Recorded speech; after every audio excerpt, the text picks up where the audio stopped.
And we're back for another fun Extreme Power Hour podcast where I've got a couple awesome guests, some great friends, where I've got Sybil Walker and we've also got Alex Omaya. So thanks for coming back and Thank being you. kind of co-hosting with us. I'm super excited. I love being here. Oh my gosh, we I'm met honored. Sybil here just a couple days ago, and wow, she's just taken my breath away. Never mind with your presence, your beauty, but the light that you give off. And I've been kind of like learning more about your history and kind of like what makes you tick. And it's just so intriguing. So, I if you wouldn't mind, I want to hear more about your life story and kind of how you and Alex kind of met as well. Yeah, right. Because I met you at Wild As Wisdom. Wild Wisdom, yes. And yeah, you are a voice embodiment Yes. coach. Yes, intuitive wellness, voice embodiment coach. I am a healer, many modalities of healing, and the different ministries that I have, it's comes through performing, through food, through hands-on healing, through the coaching. And so I just want to be a light for people to feel unconditional love and to actualize all of who they are, to whatever's blocking, whether it be physical, spiritual, emotional, so that they can expand into the greatest iteration of who they are. Oh, I love that. So I'm curious about voice embodiment. Voice embodiment. Talk a little bit about that. What is this all about? So many times, as young people, we lose a sense of who we are. We lose our voice. It may be a teacher, a parent said something, shut up, or, you talk too much, or Don't say that. Don't say that. Children should be seen and not heard. When there's such an exuberance of wanting to know about the world and wanting to express, and when that happens, or because of you're a girl or the race you are, certain things start to pile on us and we start to lose our voice. And so what I want people to find is that authentic voice, the empowered voice within them. So many times also people may become people pleasers. Whatever you say, whatever you want, but what is finding your sacred empowered no and yes? Because a lot of times it's like, will you do this? Will you do? Yes, yes, yes. But what do you really want? Is that really something that you want to do? And finding a place to feel that it's okay to say no. And that no is a complete expression. It doesn't, well, no, because of this and that and this. That's enough. No, it's a no. And for you to feel comfortable in saying that, and what is a yes for you? What is it that you truly want? What do you deeply yearn for? What do you deeply desire to experience in this lifetime? And so a lot of times excavating those pains and those hurts, if you've been in a destructive relationship, that might be something that dims your voice.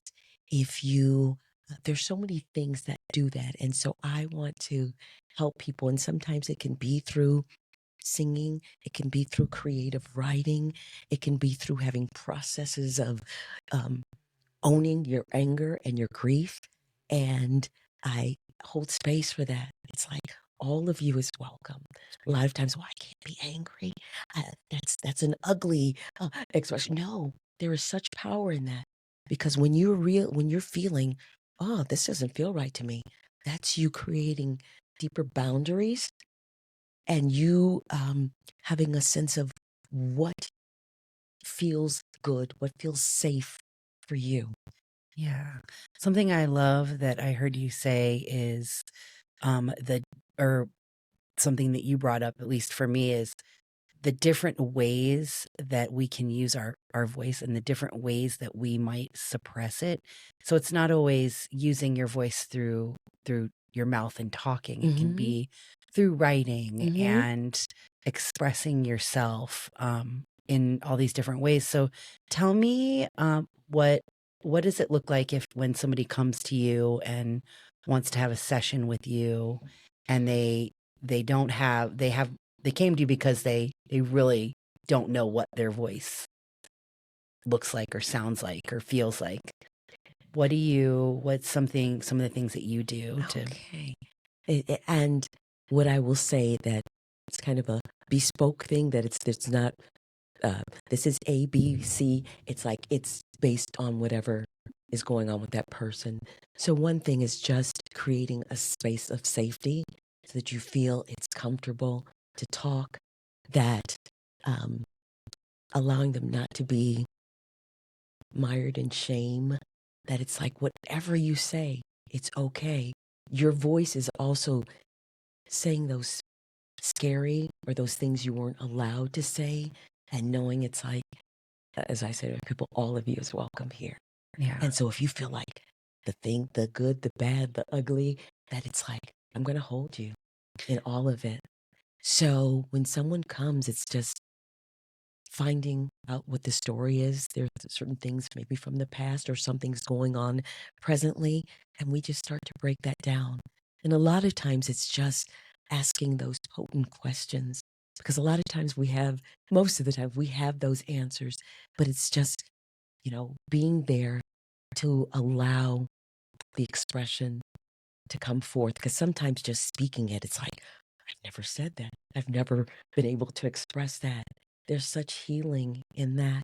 So there are a lot of different modalities. A lot of times, if we do some inner child work, a lot of times things have happened in our childhoods that as an adult, we can rationalize it. You may have felt, my parents were never there for me.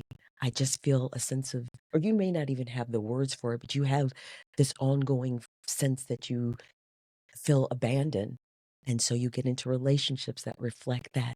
But it might have been like my mom never showed up. Everybody else's parents were always there. As an adult, you can say, oh, she wasn't there because she had 3 jobs. She was trying to take care of us. But there's still that hurt in her child that needs to be expressed. So having a conversation or a series of conversations with that child, so that to heal that, what did you want? What did you need? What are you feeling? So that part of you gets to be heard. And, what are you feeling? I'm feeling afraid. And so that you can go in and start to heal on those levels. Because a lot of times we've abandoned ourselves as well. People have abandoned us, but we've abandoned ourselves. Yeah, I find that's very common, Mhm, actually, mhm, and I love how you brought up, the stories, and how so often there's so many times when we don't allow ourselves to feel and to say things, and we say, like, oh, it's okay, mhm, and yeah, it'll go away, but it never does. It's always in you. And I like to think of stories as stories are like rooms, and the rooms have a door, and the story is like the door, and mhm. inside the room is you, and there's a lock on the door, Mm.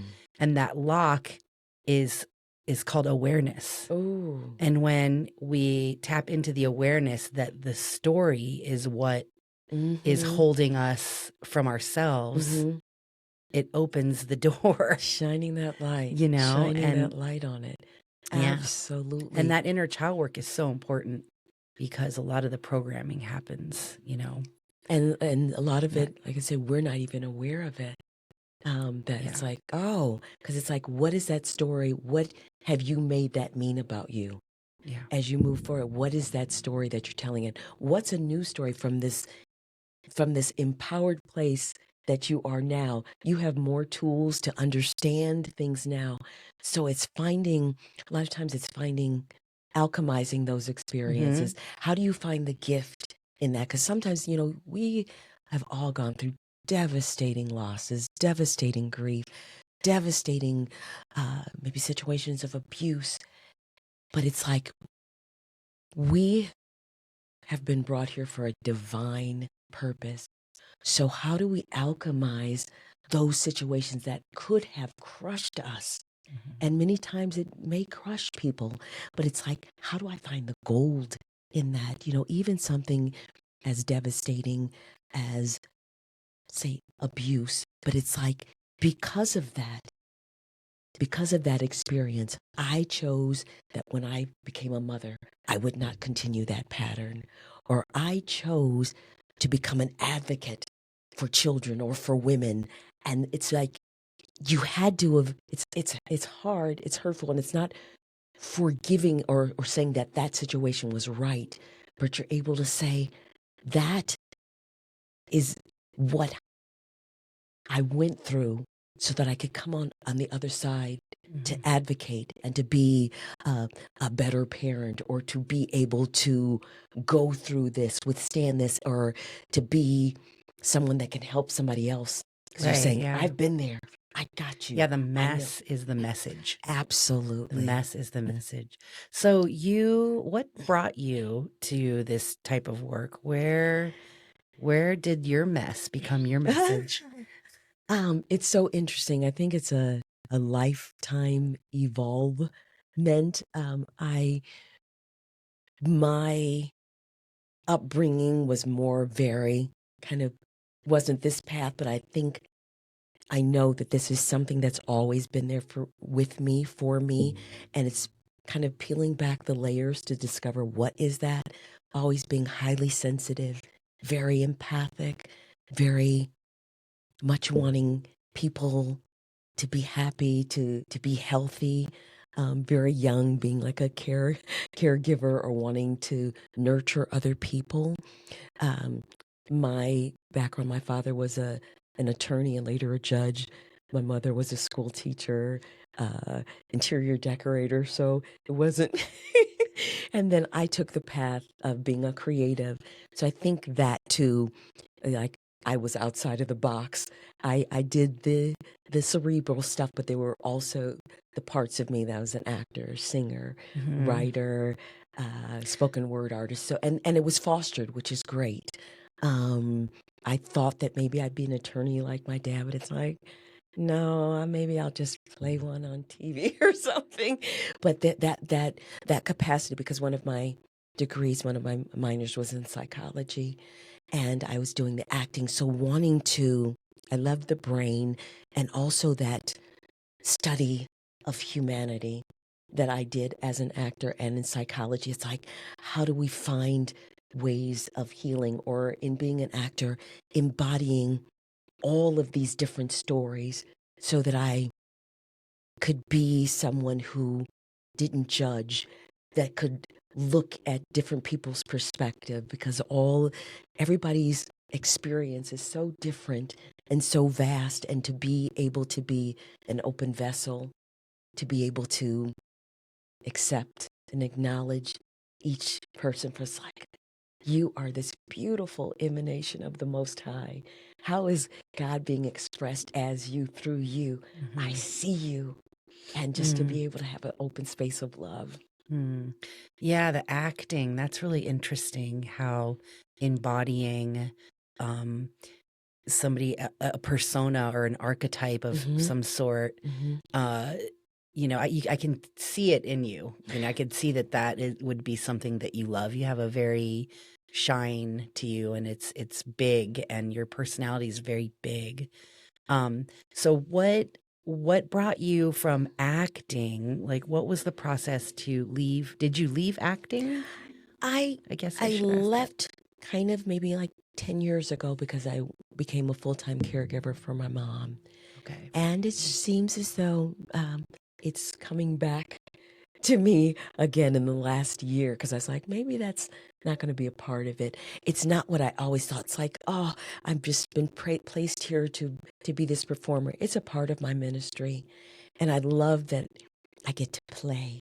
I get to put on, in life, I love putting on costumes of color and clothes. And then in that, I get to play and put on costumes of, like, I get to be fun and goofy and serious, and I get to play in all the vibrations and frequencies of life as an actor. So that is something that's great because in some ways I'm an introvert and shy, and it allows me to be big and bold and to be more present. And it's actually informing more how I'm showing up in life, because before it was more comfortable in doing that, speaking lines that someone had written.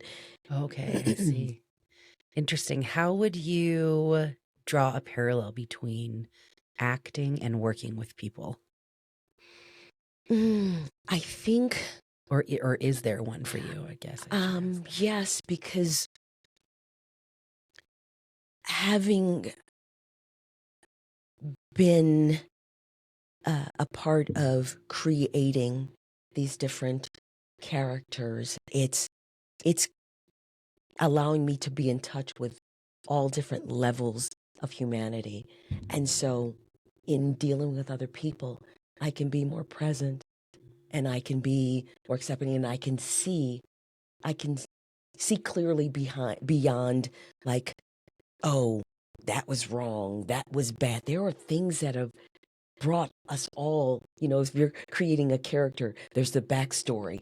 This happened throughout their lives, and this, so that you're not just looking and judging a person. It's like, you did this act, you're this. It's like, no, you are this beautiful emanation. You're doing the best you can in that moment because of what you have, choices every moment to become a more illuminated aspect of who you are. You have that choice. Some may want to just wallow in the darkness, but being able to see that there were reasons why these things happened, and like it's part of our spiritual awakening, if we want it to be, of like, how do we use those things that have felt so horrendous?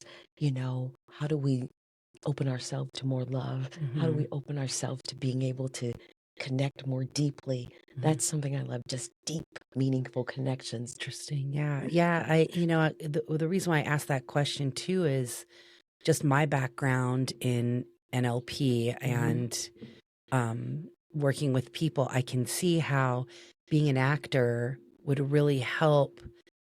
And I can hear it when you're talking too, how it helps you almost like step into the shoes of somebody and see through perceptual positioning their, maybe what they're going through outside of your judgment of them, and I could see how valuable that is. So what are some of the ways, when you were talking about using voice embodiment, what are some of the ways that you have found when you're working with people to be the most exciting for you and successful?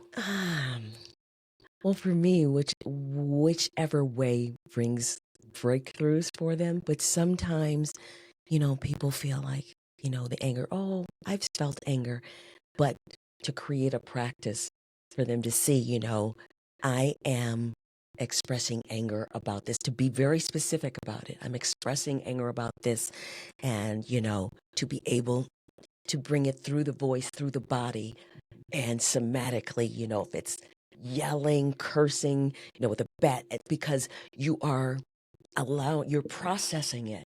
Yeah. Banging something, you are fully allowing it to move through your body, because a lot of ways that can be stuck, stagnant energy, where there is where dis-ease can be created in your body, because you haven't allowed yourself to feel anger, you haven't allowed yourself to feel grief, you haven't allowed yourself to be to feel those feelings that, like, I can't, and sometimes, like, I can't say those words, like, I hate you, but in processing, you may need to do that just to get to the other side of it. Because, like, oh, I could never, I'm supposed to be just loving all that. No, anger can be one of the most motivating things. Sometimes if it goes to a place of uh, the dark side of it where, you're becoming aggressive or becoming violent. It can take a bad turn, but to be allow yourself to feel it, Right, like process to it and then process it, alchemize it. to Yeah. alchemize it, or to be like, oh, this is making me angry. It's like, I'm feeling this. There's something that this situation or this person is doing that is not sitting right Yeah, with my because spirit. a lot of times people, when they don't allow themselves to feel that way, that's what takes them over the edge to the dark, the really unbalanced side of anger.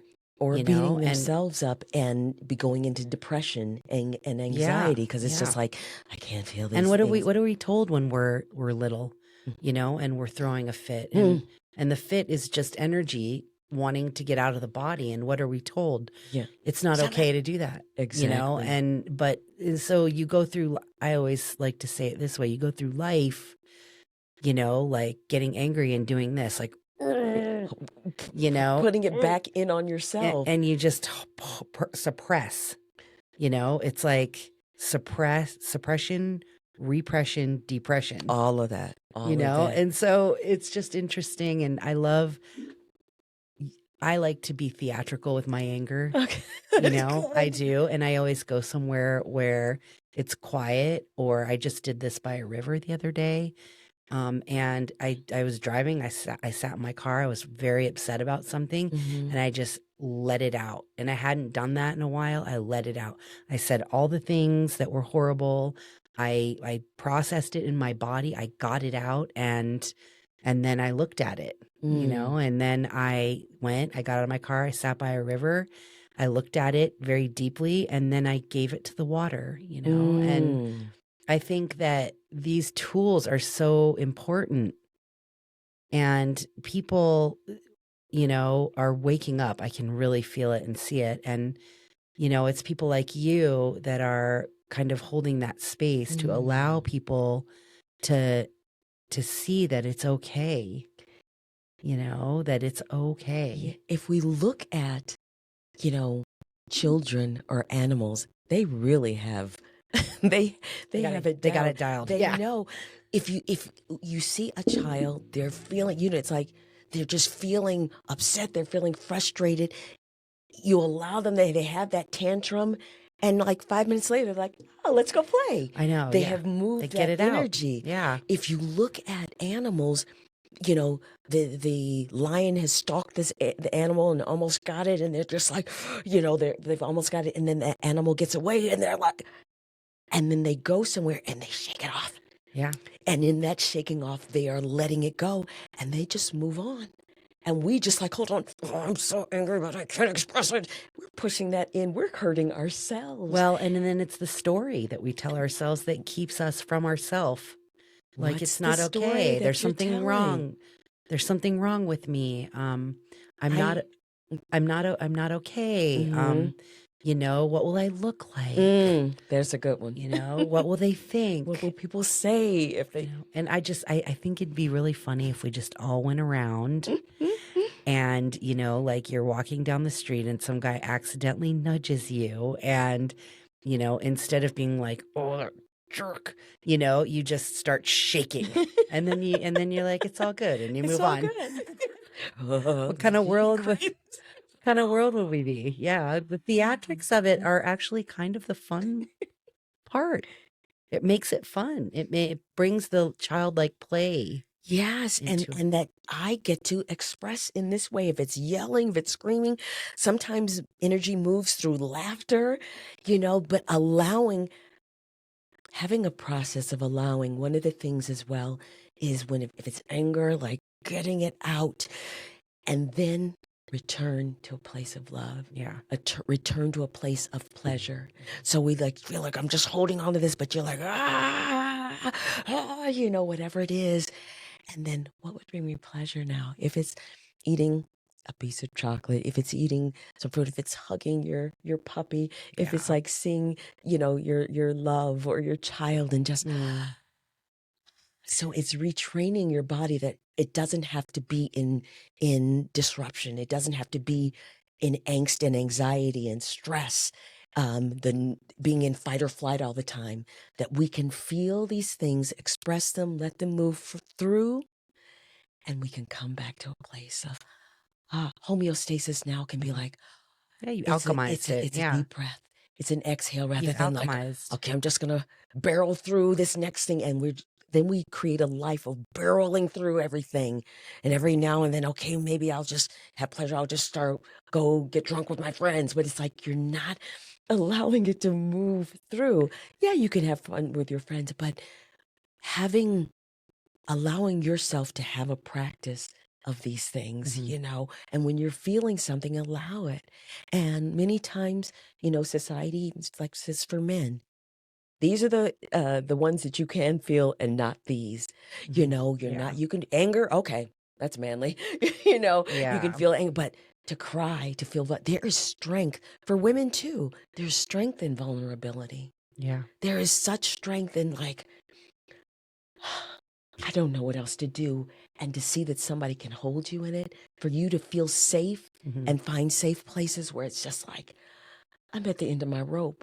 I don't, Yeah. and somebody's just like, Yeah. I'm here.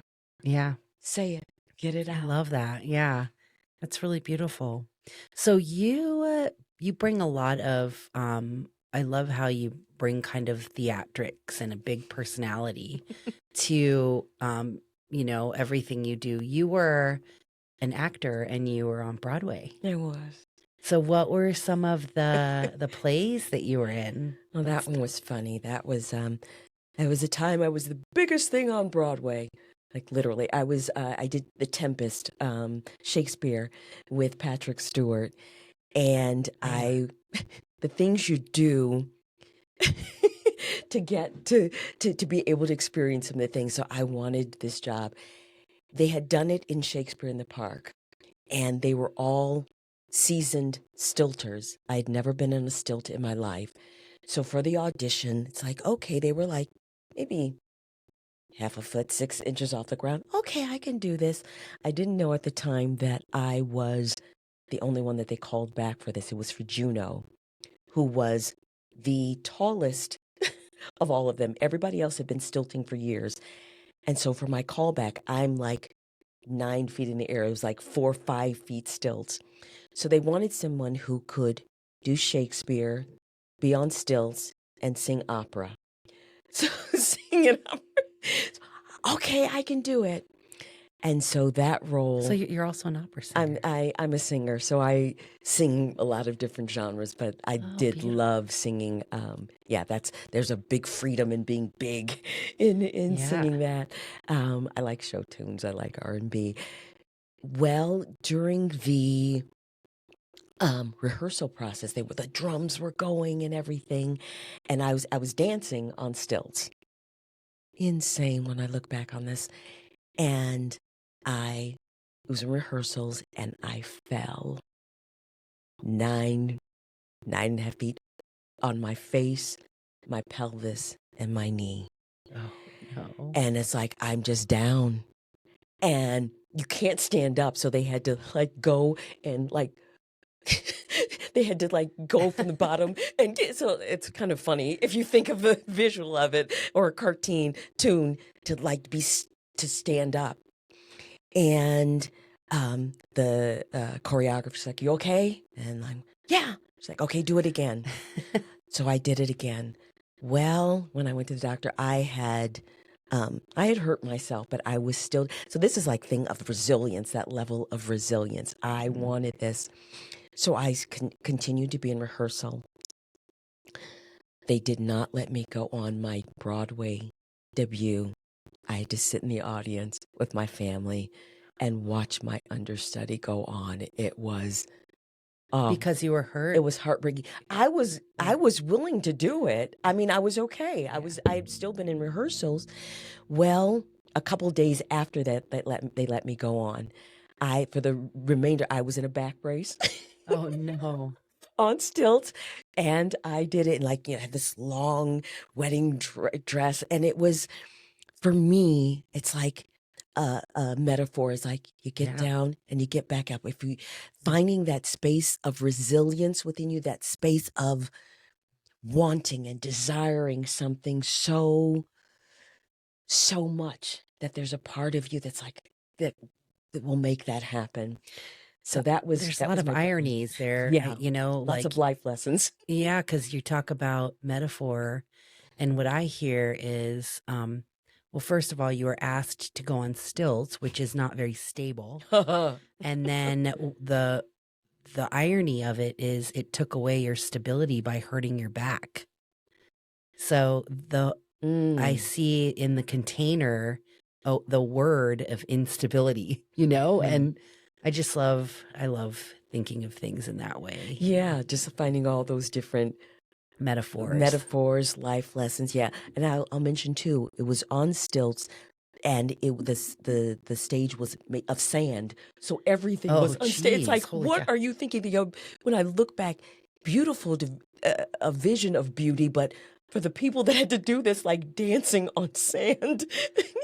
I wonder if there was something going on in your life at that time that was unstable or needed stability, or maybe it was too much,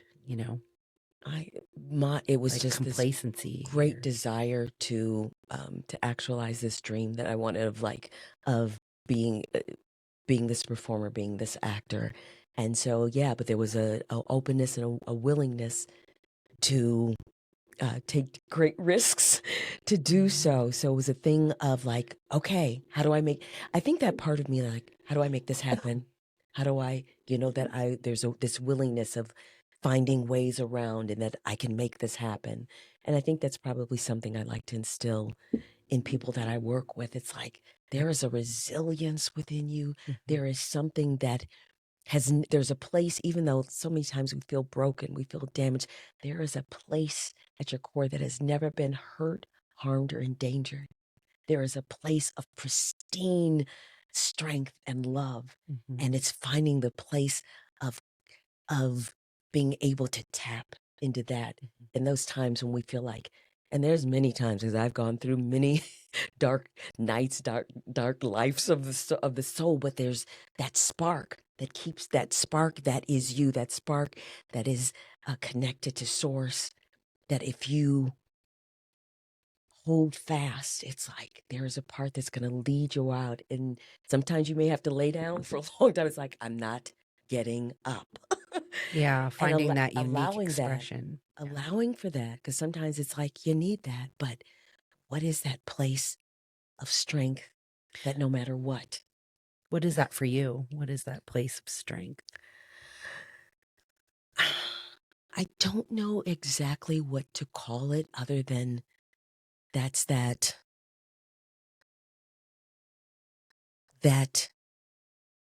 light, that emanation, that connection of pure source. That there was a time, because there's so many things, experiences that I've had, and there was a friend, because I'm amazed. It's like, how am I can still, I can still laugh. I'm still positive. It's like, God put a chip in me. Like I'm not, it's like I'm this energizer spiritual bunny. It's like, how am I getting it back? I don't want to get up. I don't want to keep trying to get it. But there's an indelible something, even in the most devastating of times. And for me, it's like, really? I'm going to get up again. I'm going to try again. I'm going to, What do you think, if you could slow that down a little bit, gets you from the point? And because I think this is valuable for people, it's like coming up with, the formula that works for you and then teaching it to other people. What would you say was the process of that, not being able to get up and telling yourself, like, I got to get up and do this again? What got you to be able to do that, if you could really slow it down? And I think it's been different in different parts of my life. One, there was just this zeal and drive of youth. There was a situation that happened last year where I've been going through such a season of grief and devastation and loss there just about everything was falling away, everything that I knew. And it's like, what? And I was trying to do that push thing Mm-hmm. that I used to do. And it's Mm-hmm. like, no, this don't work no more. There was no place even to grab the push from. And I was laid out. I was in bed. So, And so, so hold on. You were, there was a, when you say there was a no place, what does that mean? I mean, even there was no energy. I was You were ill. tapped out. I was tapped out. My body was, it felt like everything was leaving, even my body, everything that I knew. So you And were I physically, I physically could not keep, I couldn't keep going. yeah. You know, I think my body was really beautiful to me for the 9 years I took care of my mom. I was full-time caregiver. I was working at the same time. And it's like, how, because I look back and marvel, how did I do that? And it allowed me to get to 11 years of like trying to like, how do I make this happen? How do I make this happen? And it's like, we're done. And what I didn't know at that time, sometimes when everything falls apart, because I would say, well, maybe everything's falling apart to fall back together in the most beautiful way. But when you're going through it, it's like, what is going on? Sometimes that devastation, what seemed like that is a setup for what's coming. Mm-hmm. And part of what I had to experience in that was I couldn't push anymore. I couldn't get out of bed. I couldn't walk. So you came to the realization that that your body wanted you to slow down. And I still tried to, and it's like walking up the stairs. It was like, it's like I've never been like this. But what it wanted, it's like, it's quiet time now. Mm-hmm. You're going to have to be still. Mm-hmm. Be still and know. You have to now be still and find that there's another way. And how can it come about not from a push? How can it come from a place of allowance? How can it come? Was this, how long ago was this? This was last year. Okay. And so there was times where I was just had to be in the bed. So it's like, okay, now you're going to find a deeper place of meditation, a deeper core place where you're going to find your strength that's not, and a place that's not from will. I'm going to push, I'm going to keep going. My brain, saying I'm going to keep going. It's like, no, I had to sit there and I had to, Joe Dispenza, started looking at him, and it's like, oh, this here, I needed to be into a place, and I would just like, not this body, because I didn't know what was happening with this body, but outside of this body, how do I create health and healing and joy and bliss, even though I'm feeling physical pain? How do I transcend that? And so into your environment, is that what you mean? When you say outside of this body? Outside of this body where that felt like this pain or whatever, outside of that, how do I draw in pleasure and bliss? And how can I transcend it that it's like, I'm in a space that I'm not feeling that. How do I heal? One of the things because I'm always looking, I was like, okay, whatever is going on, I'm going to document this, and I'm going to be able to use this to help other people when they've been so completely stressed out, caregivers that have overgiven.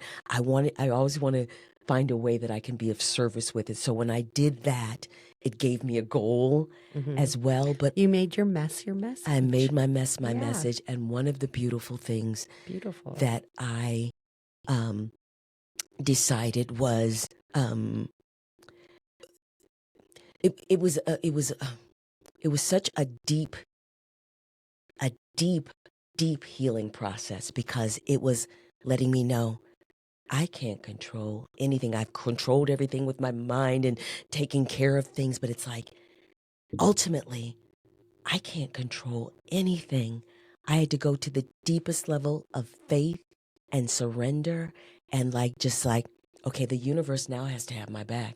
because I can't do all those other things that I feel like I need to do. I just have to be. And there were a lot of things that wanted to come through that couldn't have come through.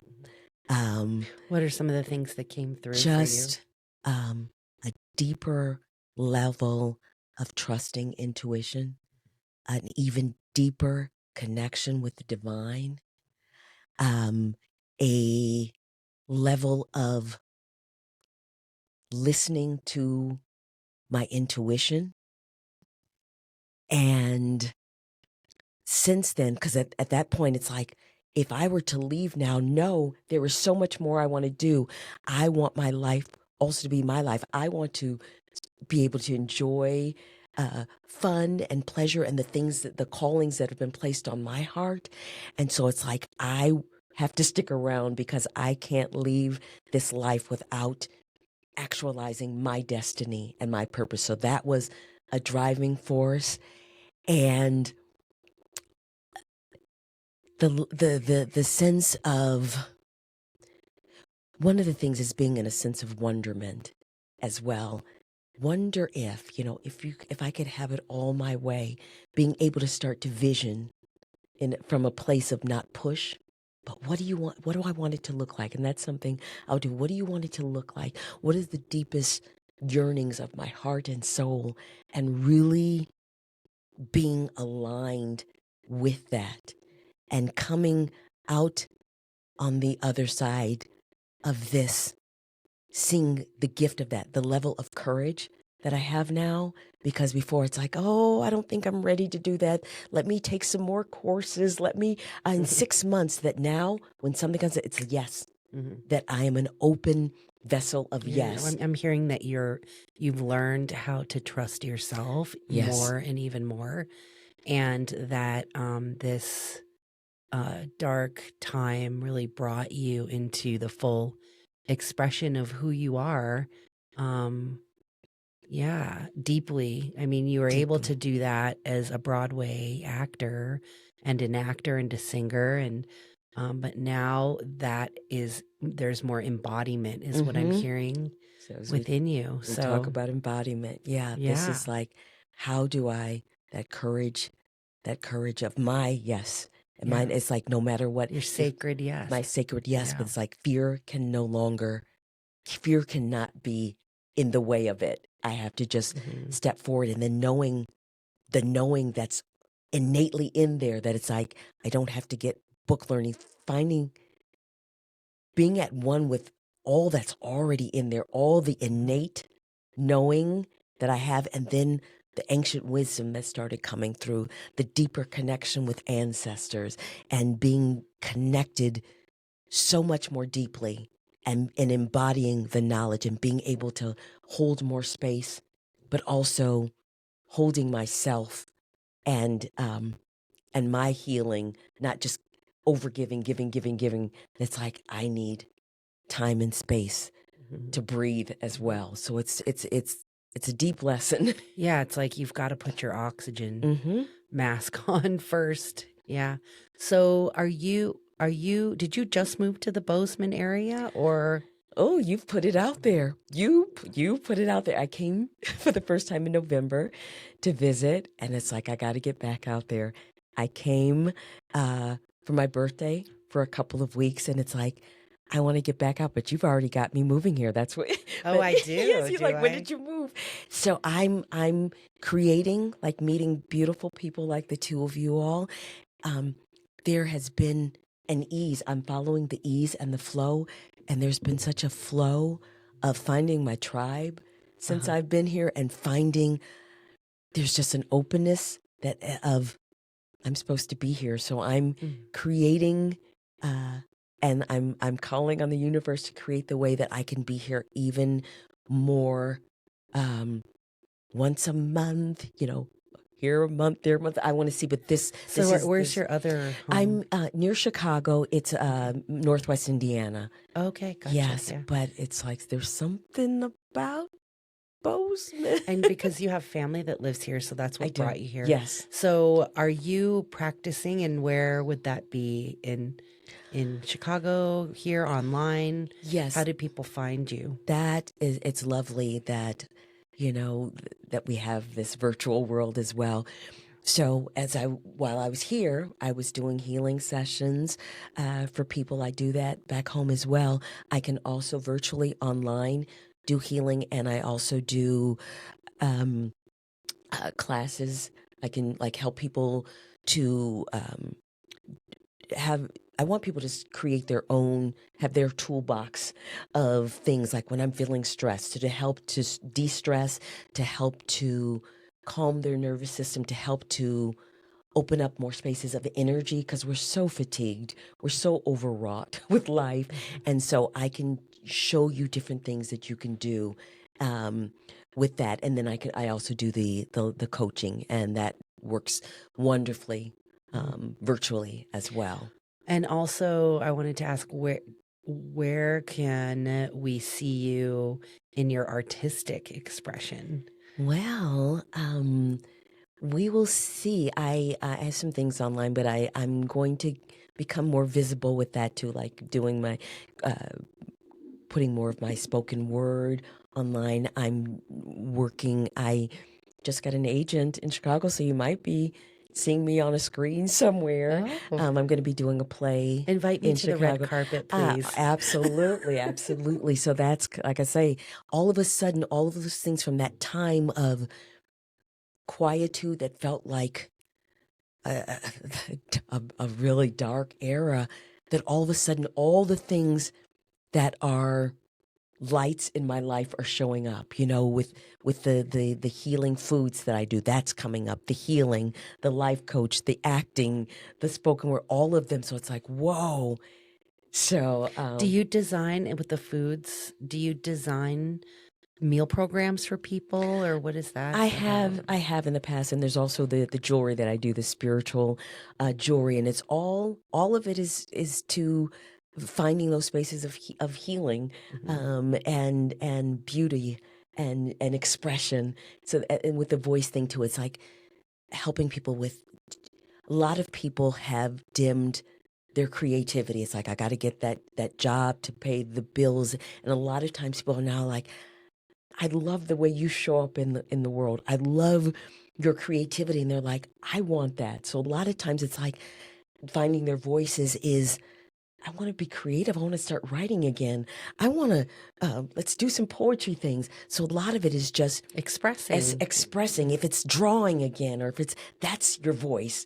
And a lot of it's like, people have said, I know exactly when it was that, my parents said, no, you're going to get this kind of job. You're going to go to school for this. I became a mom. I became a mother, and all of that ended. But now I want, especially women, it's like, there's still time, even if you're mid-life, that it's like, there's still so much more living. There's still so much more loving. There's so much more that you can open your life to. I love your enthusiasm and how much you are cheering on and being an advocate for joy. Yeah. So do you have a website, or? I do. It is wisewomaniam.com. Oh, I love that. Yes, so that's the website. And then I'm on IG, Sybil Walker. I have several of them. I have one for my jewelry as well. But if you go there, and you can reach out to me if you are in need of healing. However, if I can be of service, DM me. We can have a conversation. I do a 30-minute free connection call just to see what it would be to work with me, or just to feel held for 30 minutes, so I do that as well. Oh, beautiful. Well, yeah, thank you so much. Thank This has been a really fun I conversation. really appreciate you coming out here. I mean, if I was to almost take this episode and put a title on it, I would say What's your what was it? Mess out of a message? Or Mess out of a Your mess is your message. message. wow, that is so powerful. And I appreciate you coming down here. I mean, there's Yes. so much that I've learned that I just kind of soaked in, and I've got like 10,000 questions. You've done everything from Broadway to energy healing, and now your mission on this earth is to like bring that light and joy. And I think the world is, I wouldn't say it's in a dark place now, but I mean, someone like you is definitely shining a light on it. Ah, And so I appreciate you coming down here. And so, ah. and everyone, thank you for paying attention and watching this fun episode for Extreme Power Hour podcast. And stay tuned for the next. Yay. Thanks, Alden.